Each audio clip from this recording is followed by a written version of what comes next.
If you all just signed up for a year at the member section, uh, I would, if 10% of you just did, I would have enough money to put together a real investigation and look into this and really get some prosecutions, get some arrests. I'll put together a real case, right? And that's when they came up with this idea of, oh well, let's have this crowdsource. Let's all chip in and hire Ed, and then he'll investigate. He'll be our investigator for this crowdsourced investigation. First time that word was ever used. And I said, "What are you out of your minds? I can't have 5,000 clients." I says, "If you buy, you'll get value. Buy the damn memberships, and I'll do this on my own." But I can't report back to 5,000 clients. That's insane. But you can't even do that. It's just craziness. But of course, a lot of people were very excited to take up that option. Okay, and make themselves available to be that crowdsourced investigator with no experience investigating a damn thing in their life. So there's YouTubers telling me, well, you have no idea there were the repercussions and the consequences I suffered for my work on the WikiLeaks and the gates there and the Stromboli gates there, and the Pasta gates and all this stuff. And I said, oh, really? What happened? Well, I was doxxed. And then you should see all these trolls that came to my channel trolling me. And I said, oh, that's interesting. Doxed. Do you know what doxed means? Doxed means is that you're trying to call yourself some kind of researcher, some kind of reporter, some kind of investigator, but you don't want to tell the world what your name is.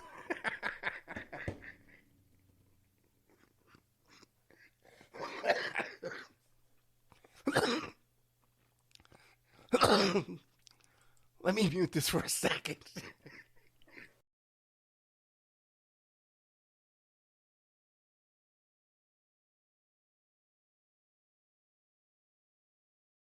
Man, I really pulled that muscle that time. Ooh. Oh, man. Oh, that really hurts. Oh, man. So doxed means that you've been hiding behind a silly name all this time. And now somebody found out what your name was and they posted on the internet. Like that's some kind of a horrible thing to happen to you.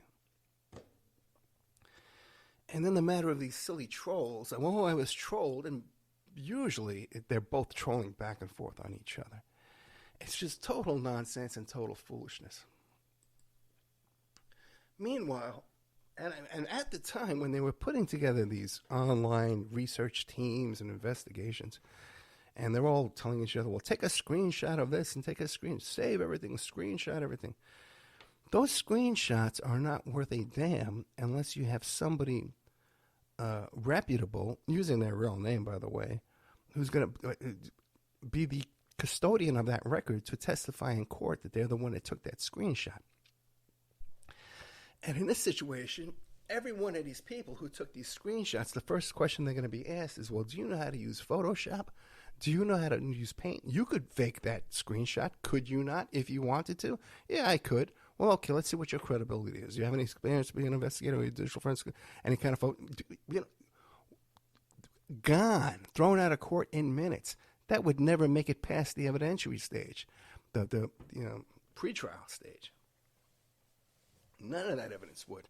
And I would tell these characters, well, get some e-discovery software if you want to do this correctly. Oh, it's $1,400. I don't want to do that. Oh. Meanwhile, they're making all these tens of thousands of dollars. You got to hear some of this stuff, man. Tens of thousands of dollars donating computers and money. One guy wanted gold. Oh. Oh. Oh, my God. That really hurt, man. Maybe it wasn't worth doing the show tonight. Anyway, I kind of told my story out of sequence tonight. But I got some good stuff coming up, too. Got another funny story at the end.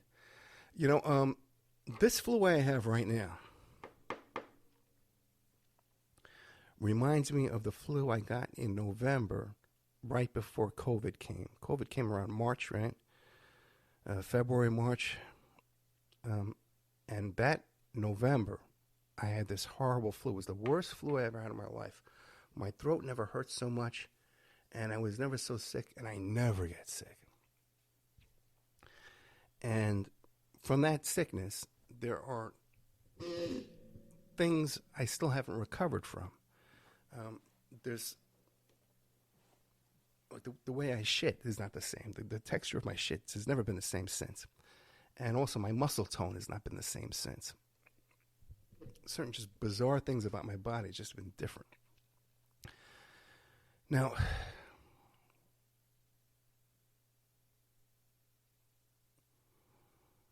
everyone's going on around now about people suddenly dying, right? It's the new thing. So the first conclusion is, well, it must be from the jab. That the theory is from these conspiracy theory, paranoid people, is really basically what it is. The paranoid people, the same kind of people who would buy these stupid baseball cards from Trump, these are the same people who circulate these kind of theories. They're not doctors. They're not scientists. I'm not a doctor. I'm not a scientist. I can only tell you my own personal experiences. But now, here the theory is, right?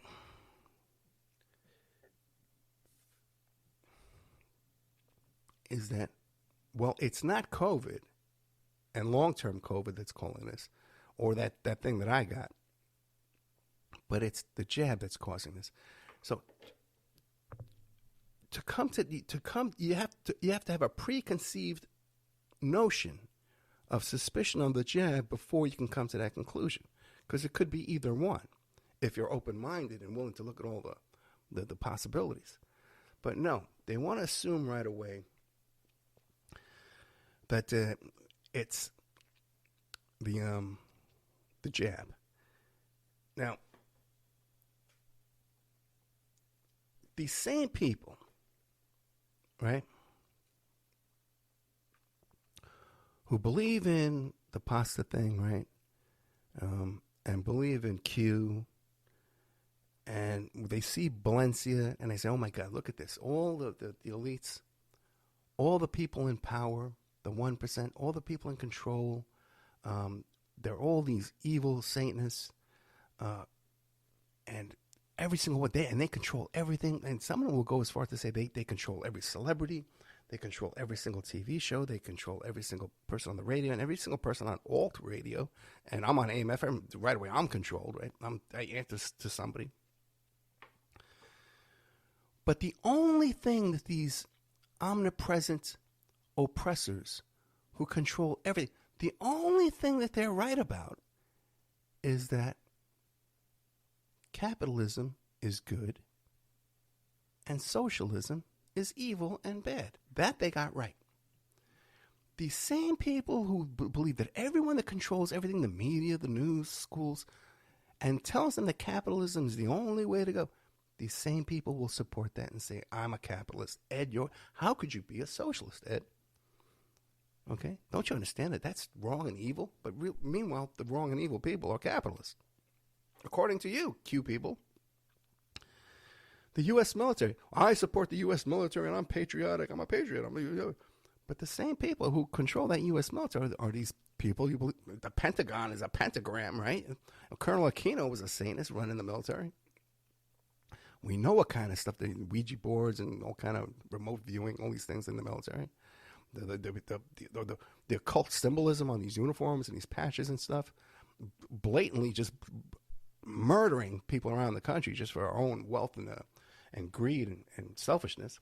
And the police, well, we support the police. Again, the police who work for these 1%, the police who work for these elites, but you support them. Okay? You gotta wake up, okay? You gotta wake up, okay? And if you think that's the devil, then everything the devil is telling you is a lie. And if the devil is telling you that capitalism is good and socialism is bad, that's a lie. If they're telling you that the military is good and peace is bad, that's a lie. If they're telling you that police enforcement and enslaving us in slavery is good, that's a lie. See, they don't care that you know they're evil. You're running around trying to expose all the evil, But they don't care that you know they're evil as long as you do not disrupt your willing slavery. Okay? And it's the brainwashing and the mind control goes so much way deeper than people realize. Yeah. Someone in the chat room just mentioned about how they worship this character Elon Musk, and he actually wants to put a chip in your brain. He wants to give us free speech, Ed. And look at Trump. He's an astronaut. He's got a Superman cape on, just like you, Ed. You use Superman too. Okay. Now, the brainwashing, the mind control goes so deep, okay, that if you go on Instagram or TikTok, right? People think I'm, out of the loop on these things, but I watch these things. I check these things out. And you got all these inspirational speeches given by Elon Musk and, of course, Andrew Tate. Andrew Tate. By the way, you see these quotes from Andrew Tate where he's talking into a microphone, where he's pretending it's a podcast, or he's up on stage and he's pretending somebody's interviewing him. That's all staged. Okay, that's all staged, guys. Every single Andrew Tate clip, 99% are staged. Same thing with the Johnny Depp trial. This all started with Johnny Depp trial, where they created all these fake Instagram accounts. By the way, you can go buy an aged Instagram account about hating Amber Heard. They're about $700. Okay? There's an industry, guys. You can buy Andrew Tate reels, okay, and sprinkle them in your own Instagram to drive traffic to your own page. Suckers you're looking for, okay? So they got all these guys. The guy from Family Feud. I hate that guy with the mustache, the black guy, the bald head. I hate him. Steve Harvey. Whoever made Steve Harvey a guy that's sharing some kind of wisdom? Whoever said Elon Musk has some wisdom, Andrew Tate has some wisdom to share with us, Johnny Depp. And if you notice, what they also sprinkle into these things too is the hatred of the electric car. Oh, ho, ho, ho, you got to be so stupid to want an electric car. Don't you know that it costs more in gas and coal to create the electricity for that car than it costs for gasoline? Ha ha, you're wasting more energy. All these crazy, bizarre theories that they come up with that are so ridiculous. Who do you think might be behind that? Do you think it might be the oil industry? Do you think the oil industry that's making $50 billion every quarter has an interest in you not switching to electric vehicles? But every third, every fourth, every fifth reel and TikTok is about, I'm never giving up my gas car. Look at that muscle car I got. I'm never going to give that up. Not for no electric car. Now look at them. You can't even charge them up. Oh, here's another electric car being towed. Here's an electric car that ran out of electricity, and the guy's got a gas generator in the back, a Honda gas generator. Ho, ho, ho, ho, ho. Well, it's just like when your cars run out of gas, too, you know? Hey, okay, let's see. Oh, yeah, okay, I can't go back to that. Okay, I'm sorry, guys, I'm sick. What can I do? Let's see here. Let's look at the time. I have one last story I could tell you, and then I'm going to probably end early. And then finish up, drink a little NyQuil, finish up my Theraflu, and go to bed for the night. And hopefully I'll be better by Monday morning. Because still I got to clean up this whole house before she gets here. And do a big grocery shopping and stuff. But at least I'll be in a better mood, you know. I'm definitely in a better mood when Vic's around. That's for sure. So I'll have some funny jokes for you. I had on Kevin Blatt, who is the celebrity sex tape broker. I taped with him this week, too. And you know what? He really put me in a good mood. There were a couple of interviews this week that really put me in a good mood, depending on how sick I was. And it was really rough doing them, too, because I had to constantly mute myself and gargle and spit and cough. Unbelievable. What I've been, one time back in Nevada, I was renting an apartment, and they had to do some construction to take that yellow pipe out. I don't know if you know those stuff, but the Chinese yellow pipe that they had to remove it all and replace it. So they put these big sheets of plastic up, and these guys on stilts would come walking through your house and cutting holes in the walls and dragging new pipes through the walls. hammering and drilling.